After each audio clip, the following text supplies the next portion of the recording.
And now, it's time for the Yacht Club Show with Killer, Rev D, Dr. Jim, and Coach.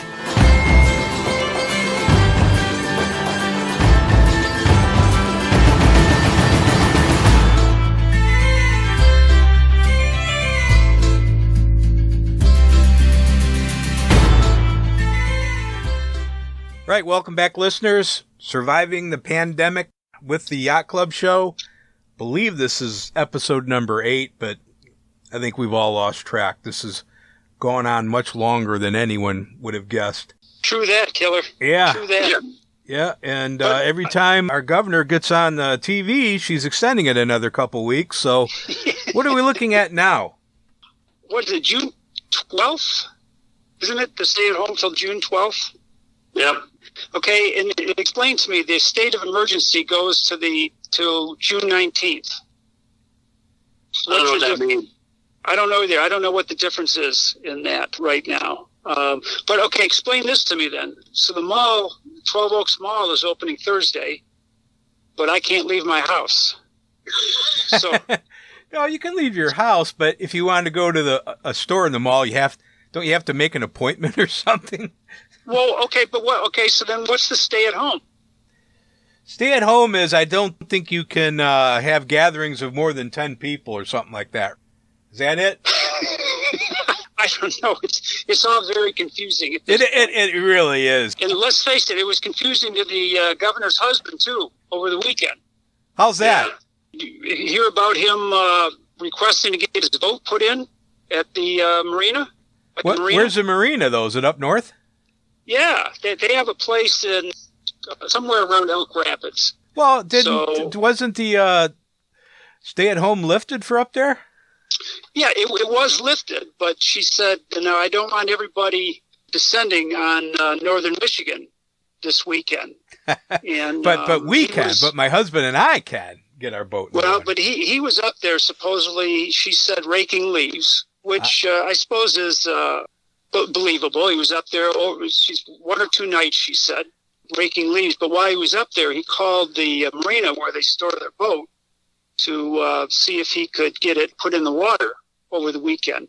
And because they're way behind, they haven't been able to get any boats in. They told him it wasn't possible. So he said, what if I told you I was the governor's husband?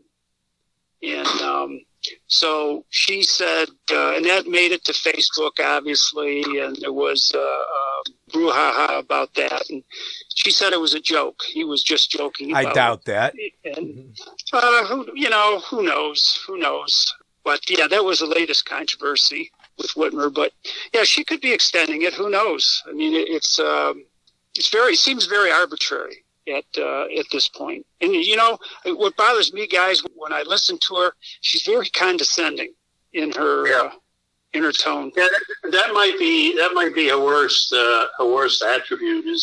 And that she has that kind of smile or smirk when she's announcing I'm extending the lockdown for another 2 weeks. She's actually seems gleeful about it. It's really strange. Really strange. Like one of those nuns in grade school. Yeah, it's kind of what it reminds you of. Yeah. Extending your demerits or whatever for you. Yeah, I just find it really off-putting. So hopefully that's it. Hopefully we can. I don't know what I'd go to the mall for, but hopefully we can. I mean, I'm not sure what you're supposed to do when you get there. Yeah, you can go there and you what I read, you make an appointment. You can go online. When you're there, I guess maybe earlier, there's going to be an app. You can make an appointment to go in the store, and there's no more than probably 10 in the store at a time. So you have to know what store you want to go to, and you have to select a time when you can get there. Yeah, I think that's it exactly. I mean, who in their right mind is going to do that? I think I want to, I want to get the pennies before they're gone, so I can tell my grandchildren. And I have to make an appointment at 2:30 in the afternoon. I mean, it's just ludicrous. I don't know if you can wander around the store once you're there. I'm not sure what the protocol is there. But the good thing is things are opening up a little bit. The economy's got to get going. Yeah. Well, I don't know how any of this is supposed to work and what even the economy is supposed to look like after this As far as a health crisis, I think it's gone. Do you really? Yeah, people are going to die from it, but you know what? I think I heard people were dying before this came along, and they're going to continue to do so after it's gone. 80% of the people who are dying are in nursing homes or senior residences. And then yet the entire population is supposed to act as if they're at equal risk. Doesn't make any sense. So you think at this point, we just have to learn to coexist with it. Yeah. The cases might spike up to some extent, but not enough to justify shutting things down again. So someone tests positive for COVID. What does that mean? And you test them, and they test positive. Okay, and then 2 weeks later, they essentially go into, say, some sort of self-quarantine for 2 weeks, and nothing happens to them for 2 weeks, and they're back out again. Or they have some flu-like symptoms, which passes, and they're back out again. Of what practical purpose does all of this begin to serve? Because even if you test people, let's say you test today, and you're negative. Don't you have to test tomorrow? Something could have happened overnight. Right. You almost have to test daily. Yeah. Test daily. Yeah, I think we're at a point where we've learned probably as much as we're going to learn about this thing. We're months, if not a year plus away from a vaccine. I think we're at the point now where we do need to learn how to coexist with this. So Governor Whitmer, who I've been supportive of her policies on this, but at some point it's like, all right, what's going to happen? What's going to be so miraculous June 15th? What's going to change? I don't think anything's going to change. So at this point, instead of just extending this, like you said, Dave, the last show, all right, how do we coexist with this? What are some guidelines? What do barbers need to do? What do salons need to do? What do restaurants need? Give us some help here. Let's open up the economy. I just don't understand this. I'm trying to understand what's going to happen between now and June 15th that's going to make her say, okay, time to open things up. What is the goal of all this control? I mean, seriously. Jim, do you think there's a political bent then to, even on the Republican side or the Democrat side, to open or close the economy? Is it politics at play on both sides then? Yes, I do think that's the case, and I think the Republicans have the better position that they're in, because, in my opinion, the actual severity of this illness is confined to the elderly and those with pre-existing conditions. And whether or not you open up the economy, let's say you don't open up the economy, nobody can do anything, okay? Doesn't everybody have to avoid interacting with that group anyway? Right. Yeah, exactly. They have been deemed the most vulnerable. We know enough now how to protect these people, right? Yeah, we think we have. I think we have some idea of how to cope with any uptick in cases. Or how to protect the most vulnerable as well. I think there's certain actions that can be taken in these nursing homes to greatly reduce the risk. And I think they should be being taken right now, and they should continue to be taken as time goes by. Absolutely. So the people in these nursing homes are essentially going to be prisoners for life. They'll never be able to come out. Yeah, that's a sad reality. Yeah. But you can't do that. These people are suffering in there. I've talked to you about American House, and I still talk to the people there. They haven't seen their families since the middle of March. Right. There's got to be a way, whether it's testing, taking a temperature at the door, there's got to be a way that they can mitigate the risk. Yeah, but that problem is totally independent to opening up the economy. True, I agree. Yeah, two separate issues. Well, I agree. But they all kind of get lumped in the same conversation, though, right? Yes. I mean, it's totally illogical. whether or not it's safe for visitors to go to a nursing home has nothing to do with me going to a restaurant. Nothing. As long as I am not interacting with people in this group, Right. of which I happen to be a member, but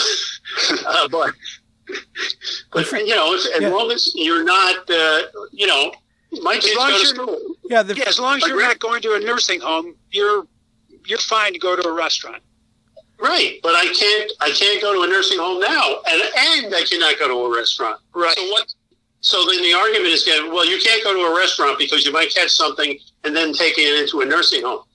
I can never go to a nursing home. What are you talking about?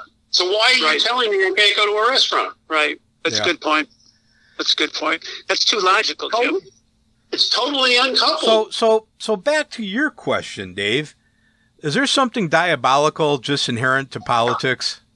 I mean, would one party open up something too soon or drag something out purely for political gain when lives are on the line, when people's livelihoods are on the line?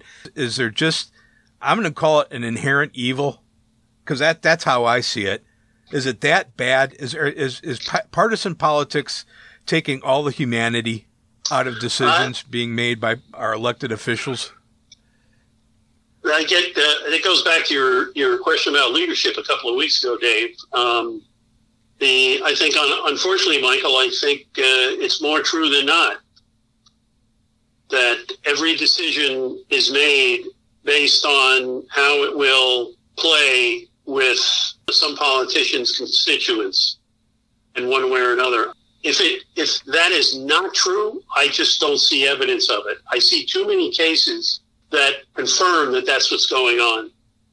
No, unfortunately, Jim, I think you're right. I think it's everything is looked at through the prism of politics instead of what's really best for people and what makes my chances of getting reelected or looking good in the party better.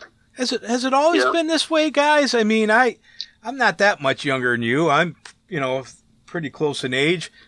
It just seems like partisan politics have gotten significantly worse in the last, 10, 15 years. Well, it comes down to me, it comes down to our good buddies in the media. The media needs to grab eyeballs, and it's tougher and tougher to grab eyeballs. The way you grab eyeballs is you just sensationalize everything. And you just give people the bare minimum of information to bring them back for more. It's like cotton candy. They just give you a little taste, and then next thing you know, it's wow, that's good, but it all melted in my mouth. I want more. Where'd it go? Yeah. Where'd it go? I think you're right. And what's interesting to me in the last few days, the number of people that I've talked to that have quit listening or reading any kind of a media right now. Yeah. It's just too depressing, and and you've talked about this before, Jim. There's no news. It's just a case count of how many COVID cases or how many people have passed away from it. It's a tally, and I would say then you'll get a sad story about how it's affecting somebody. It's just tough to listen to anymore or read. Mm-hmm. It's just pure emotion that they're playing on, and then it's always that the other side is evil. Yeah, that's it, Mike. What's changed is that we can't disagree on things. Nobody wants dirty water or dirty air. Nobody wants that. Okay, it's how we get there. And if you don't agree with the way I want to get there, if we can't come to some kind of consensus on it, then you're evil. You're not just wrong. We just look at it differently. But why? You're evil. There's something wrong with you. So our behaviors are different now. There's no middle ground. Is it back to what Jim said? It's the media. You got to be one extreme or the other. Go ahead. That certainly hasn't helped, and I just call the media, television, newspaper, and internet, websites now. Yep. Websites, yeah. But I think the social media, the Facebooks, the Twitters. Hey, yeah. There's been a lot of news on Twitter too that what did I hear? That the guy who's supposedly in charge of Fair and Balanced is tweeted excessively about how much he hates Trump. Right. It's like, how's this guy going to be unbiased? Jeez. Right. Yeah. How is it's very hard for anybody to be unbiased. I don't know. If we could turn off social media and the TV and just look at the pros and cons from each side, you should be able to look at things unbiased. But I don't think we're given the opportunity or the quiet time to be able to sort through things ourselves. Maybe that's why people are not listening anymore. They want to just take the time to figure things out on their own and not let MSNBC or Fox News form their opinion. I think you got to cut people a break because we don't have the access to the information or the raw information to make that sort of judgment. We just get whatever information they want to give us in whatever slant they want to put on it when they give it to us. Right. Yeah. And I still say that the Wall Street Journal, I think, in their reporting, comes as close as anybody to doing that. Yeah. And unfortunately, most people, even on the left, look at the Wall Street Journal pretty, grudgingly favorably, but they still tend to lump them in with the right. Well, the op-eds they are to the right. I agree, but I think the reporting itself is pretty straightforward. And the shame of that is it's an expensive subscription. It's too bad. I wish you could find a Wall Street Journal for the masses, so people were more exposed to more objective journalism. Is the Christian Science Monitor still around? I never was a big reader of it, but their reputation was pretty. Was it pretty fair? Yeah, it was. I don't know. I don't know if they're still around. I used to read them, and they were. I thought they were pretty level in their reporting. They seem to be avoiding just the hot button emotional issues. I think if I had to pick one thing, it's the emotion. If that's probably the biggest problem I see, is that too many of these news outlets are going purely with the emotion. So if you turn on the news in the morning, it's just filled with one anecdotal, emotional story after another. It's they just say 30 people died in Omaha. Okay, what does that mean? What are the details of what they died of? Are you telling me 30 people who are healthy in every other way with no pre-existing condition caught COVID and died? Okay, that's news. Are you going to tell me 30 people died and 29 of them were 108 and above and they died of COVID? That's a different story. Right. Or of the 30 people, 23 had diabetes. I mean, all of that is information that you need in order to be informed about what's going on. And also the way the bias in reporting COVID deaths, which I understand why that developed. You assume COVID until proven otherwise, so then that's naturally going to increase the number of people who would die from COVID. Right. Just simply by elevating the ones that are diagnosed. And in many cases, it just simply takes a doctor to say it's COVID. Right. Someone comes into the hospital and says, okay, he's got, they have a fever, they have congestion, yada, yada, yada. Oh, okay, he's got COVID. That's it. And then if he dies of COVID. Whether or not that was what killed him is not clear. This all is layered on top of what Dave said earlier, that people are stopped listening or watching the news. I think people have come to realization, number one, politicians can't be trusted. I really think that the partisan stuff is so obvious now that they're really not looking out for everyone's best interest. So we don't trust politicians. We don't trust the media. We don't trust the way data is being presented because, like Jim has pointed out multiple times, the data is almost meaningless because it's often taken out of context. We don't get the big picture. So where does that leave us? We can't trust the media. We can't trust the data we're given. We can't trust our politicians. Where do we go from here? Excellent question, Mikey. Ask Rome. Yeah. Maybe they got some advice for us. Yeah, Rome and the British Empire. Yeah. I think that's those are two things. Yeah, Mike, it's all downhill. It is. I tried to stay positive on things, but I think if I'm coming to this conclusion at this point during the pandemic, I'm sure a lot of people are feeling the same way. No, like Jim, I think what Jim's indicating is that we're in trouble, and I think that's absolutely right. Look, just let's be honest. Look at the two candidates we have for president. I mean, this ain't Thomas Jefferson and Abraham Lincoln going at it, man. Sure isn't. No, it boggles your mind when you look at them.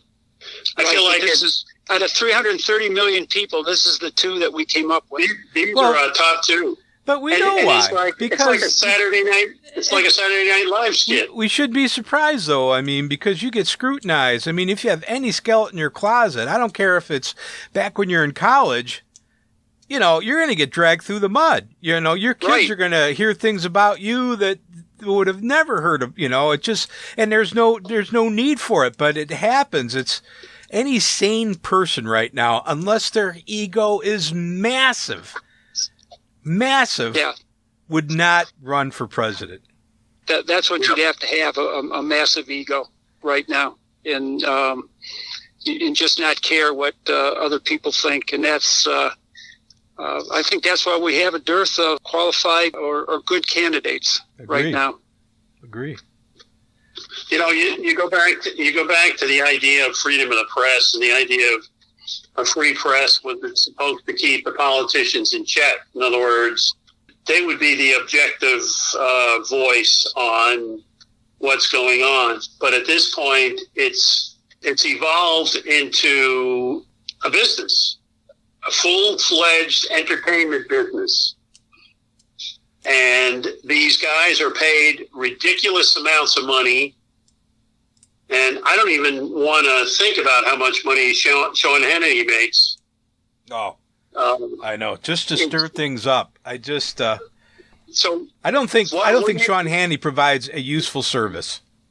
Right. And the same is true with the NBC folks. I mean, what are they telling us? The MSNBC folks. No, I agree. They're not. But again, that's the business. It's entertainment. It's not news. It's entertainment. Right. They're entertaining. They're good entertainers. They're commentators. They've become as experts, and they're not experts. They're just giving their opinion. They're just giving their opinion on things. Giving experts a bad name. Yeah, well, that's. But it's their opinions. We've got opinions. They've got opinions. Sure. They've just got a bigger soapbox to express them on. Yeah. It's a psychological drug. The information you're given you reinforces what your opinion is, and actually cements it in place, prevents it from being altered. Yep. So when you're watching MSNBC and Lawrence O'Donnell tells you something, then it's, well, Lawrence O'Donnell, he's a smart guy. He said this. Yeah. Well, that must be true. Right. Or Sean Hannity. Sean Hannity said this, and he talks directly with Trump all the time, so this must be the case. Right.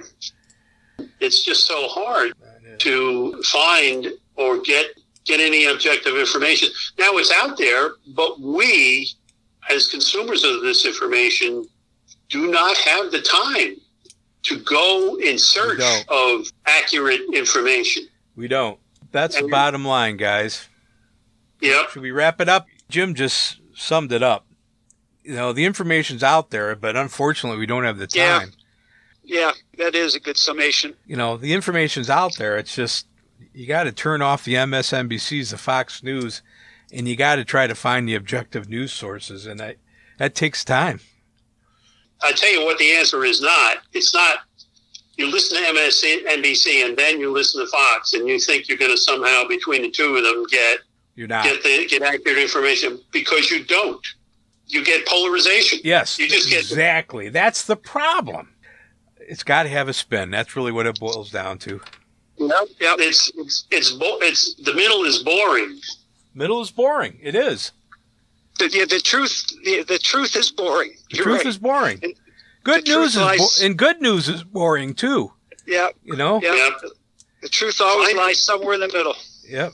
Finding the truth is hard, and you have to do your homework, and it takes effort, and no one wants to hear that. They just want to hear, this is, I want to take a pill, or I want to, I want it fast. Yep. yeah, I want to listen to a podcast, or Yep. it just gets to be. All right. The instant gratification. Yep. So here's That's the what it is. message, I guess. We'll leave with this. We challenge listeners to turn off MSNBC, turn off Fox News, turn off CNN, and try to find less slanted, little less biased news. Try to get to the meat of really what's going on and form your own opinion. And like Dr. Jim said, it's going to take effort. It's not easy, but I think a lot of people are just tired of the media telling us what to think. Yeah. Well put, Keller. Okay. All right, let's Well wrap put. it up, guys. Well put, Keller. Boys, stay tight. All right. Hey, question for you. Yes. The beard. Okay, the beard came off about a week ago. Oh, just a week ago. Oh, Yeah. when Oh, it you were started probably to- looking pretty grizzly then. Yeah, it was getting a little Phil Robertson like, but as it started to get warm, it was too annoying, and plus the mask didn't fit right with the. Oh. I figured I could be carrying some virus. I could, Yeah, getting through the whiskers there. Yeah. and so it came off. Oh, Or- man, or- there's got to be some pictures somewhere. I never got a chance to see you with your beard. or you're carrying a snack for later. That happens right. sometimes too. Yeah, Kay would say, "Wipe that off." I said, "No, I'm going to have it in an hour." No. Oh. No. All right, All Dr. right. Jim. Hey, Mikey and Dave. Illegitimate, non-cover on the mist. Thanks, guys. All right. We'll talk again soon.